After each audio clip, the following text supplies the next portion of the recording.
A Bíblia. O que é? Por que devemos estudar este livro? Esta é a segunda parte de uma aula de 3 partes sobre a importância de estudar o livro que Deus revelou para nós. Na primeira parte, nós falamos sobre a importância de examinar o manual de instruções que o Criador deu para guiar a vida de todos nós, criaturas dele. Nessa segunda parte, nós vamos falar sobre as diferenças entre os livros do Antigo e Novo Testamento. E na terceira parte, motivos para dar importância ao estudo da Bíblia. Nessa segunda parte, seria interessante, se você tiver a sua Bíblia em mãos, abrir no índice geral que tem no começo da sua Bíblia. Você vai observar aqui que a Bíblia é dividida principalmente em 2 partes, o Antigo Testamento e o Novo Testamento. O Antigo Testamento tem 39 livros e o Novo Testamento mais 27 livros. Agora vamos ver um pouquinho, e pode acompanhar no índice da sua Bíblia, essas informações que temos de um resumo desses livros da Bíblia. No Antigo Testamento, nós começamos com 5 livros escritos por Moisés, mais ou menos 1400 anos antes de Cristo. Esses livros servem para explicar como o homem chegou a ser criado por Deus, que Deus criou o universo em que nós vivemos, e depois enfatiza especialmente a história do povo judeu, os israelitas, começando com Abraão e traçando essa história durante várias gerações dos descendentes dele. Deus deu algumas promessas especiais para Abraão e seus descendentes, mas mais importante ainda, ele usou este povo judeu como meio de abençoar todos nós. Jesus Cristo é um dos descendentes de Abraão.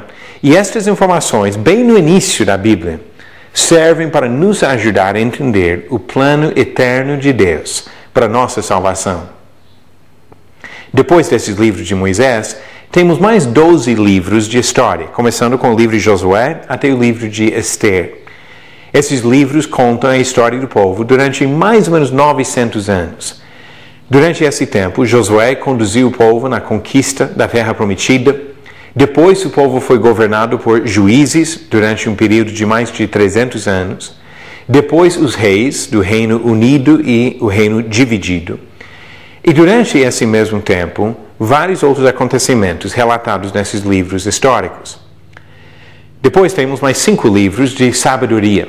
Livros bem práticos para mostrar a importância de servir a Deus, a vaidade da vida aqui se não tiver esse propósito eterno.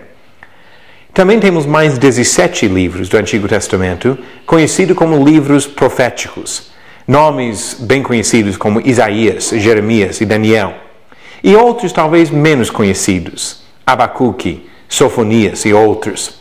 Mas nesses livros proféticos, nós encontramos mensagens que Deus revelou por meio destes homens, que pregaram ao povo judeu e, de vez em quando, a outros povos, falando da importância de servir a Deus, de ser fiéis, de voltar do pecado e se arrepender, e também, nesses livros, centenas de profecias sobre a vinda do Messias.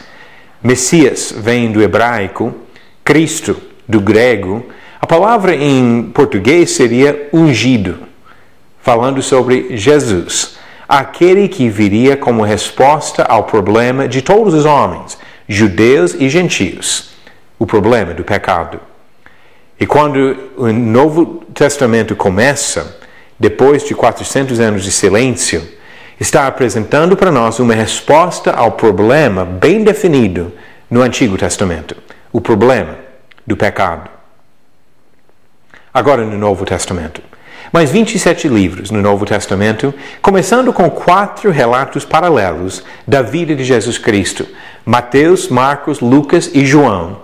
São 4 homens que relataram a história da vida de Jesus, falando sobre o que ele fez aqui na Terra durante mais de 30 anos, chegando à morte, sepultamento e ressurreição de Jesus. Depois desses livros, temos um outro que conta a história de mais 30 anos, só que agora a história é dos seguidores de Jesus. O livro Atos dos Apóstolos fala sobre o trabalho dos apóstolos e de outros cristãos primitivos.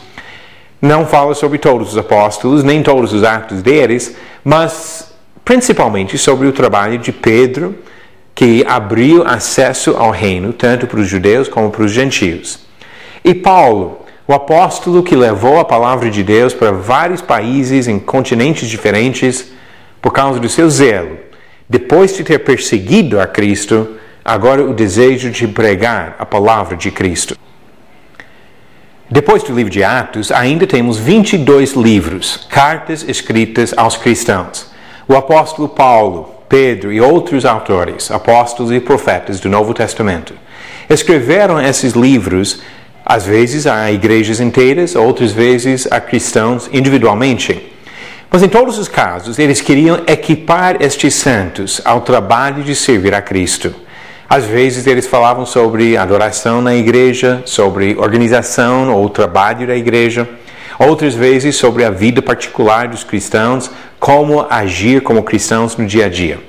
Muitas coisas práticas. E nós encontramos nesses livros muito ensinamento que nos ajuda, até hoje, a fazer a vontade do Pai. O que nós encontramos nesses livros, de Romanos até o livro do Apocalipse, são ensinamentos extremamente ricos para nos ajudar em nossa caminhada para a vida eterna. Quando nós juntamos esses livros com os outros do Novo Testamento, temos o relato da vida de Jesus, do trabalho da igreja primitiva e essas instruções que continuam nos ajudando até hoje no nosso serviço ao Senhor.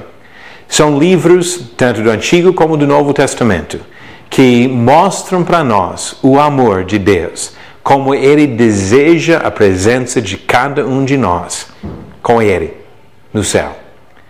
Vamos estudar, vamos conhecer e vamos valorizar estas mensagens que Deus tem revelado para nós nas Escrituras.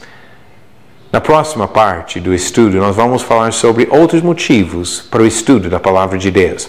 Mas já temos visto que temos aqui o manual revelado para nós pelo Criador, o livro diverso, um conjunto de vários livros escritos por várias pessoas em 3 idiomas, em países diferentes, tanto no Antigo como no Novo Testamento, a Palavra de Deus revelada ao homem. Vamos valorizar estas mensagens.